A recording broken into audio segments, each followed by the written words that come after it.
പുതിയൊരു വീഡിയോയിലേക്ക് എല്ലാവർക്കും സ്വാഗതം. ഇന്ന് നമ്മൾ നല്ലൊരു സ്നാക്സ് ആണ് തയ്യാറാക്കാനായിട്ട് പോകുന്നത്. അതിനായിട്ട് ഒരല്പം അവിൽ നമ്മൾ എടുത്തിട്ടുണ്ട്.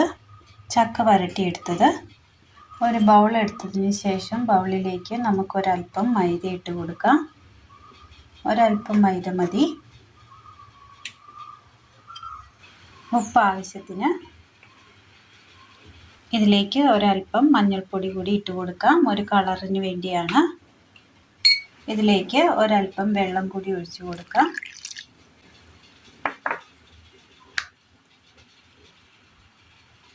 ഒന്ന് കലക്കിയെടുക്കാം. ഇതുപോലെ നന്നായി ഒന്ന് മിക്സ് ചെയ്തെടുത്തിട്ടുണ്ട്. ചക്ക വരട്ടിയത് നമ്മൾ ഇതുപോലെ ഒരു ചെറിയൊരു ചതുര ഷേപ്പിൽ നമ്മൾ തയ്യാറാക്കി എടുത്തിട്ടുണ്ട്. ഇത് ഈ ബാറ്ററിലൊന്ന് മുക്കിയെടുക്കാം, ഈ മാവിലൊന്ന് മുക്കിയെടുക്കാം.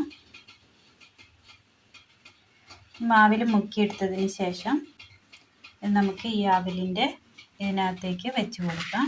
എന്നിട്ട് ഈ അവിലിലൊന്ന് പൊതിഞ്ഞെടുക്കാം. എല്ലാം നമ്മൾ അവിലിൽ അങ്ങനെ മുക്കിയെടുത്തിട്ടുണ്ട്. ചീനിച്ചട്ടിയിൽ ഒരല്പം എണ്ണ ഒഴിച്ചു കൊടുത്തിട്ടുണ്ട്.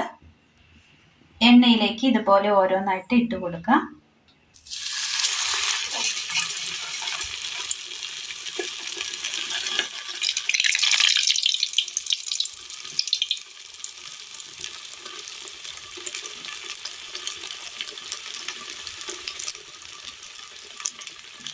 ഒരുപാട് ഇട്ട് കൊടുക്കരുത്, ഓരോന്നായിട്ട് വേണം നമ്മളിത് മുറിച്ചെടുക്കുവാനായിട്ട്.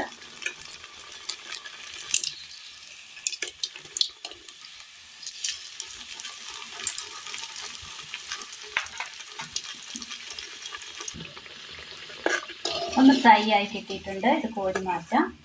ഇനി ഇതുപോലെ മറ്റെല്ലാം ഒന്ന് ചെയ്തെടുക്കാം.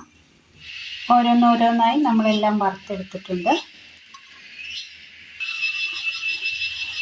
നല്ല ടേസ്റ്റിൽ നമുക്ക് തയ്യാറാക്കി എടുക്കാൻ പറ്റിയ ഇപ്പോഴത്തെ സീസണിൽ ചക്ക വരട്ടാത്തവരായിട്ട് ആരും തന്നെ ഉണ്ടാവില്ല.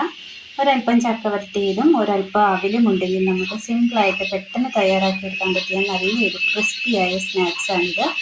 എല്ലാവരും ഒന്ന് ചെയ്ത് നോക്കണം. വീഡിയോയെക്കുറിച്ചുള്ള അഭിപ്രായങ്ങൾ കമൻറ്റ് ബോക്സിൽ അറിയിക്കാൻ മറക്കരുത്. അപ്പോൾ ഇന്നത്തെ വീഡിയോ എല്ലാവർക്കും ഇഷ്ടമായി എന്ന് വിചാരിക്കുന്നു. വീഡിയോ ഇഷ്ടമായി ലൈക്ക് ചെയ്യാനും ഷെയർ ചെയ്യാനും സബ്സ്ക്രൈബ് ചെയ്യാനും മറക്കരുത്. താങ്ക്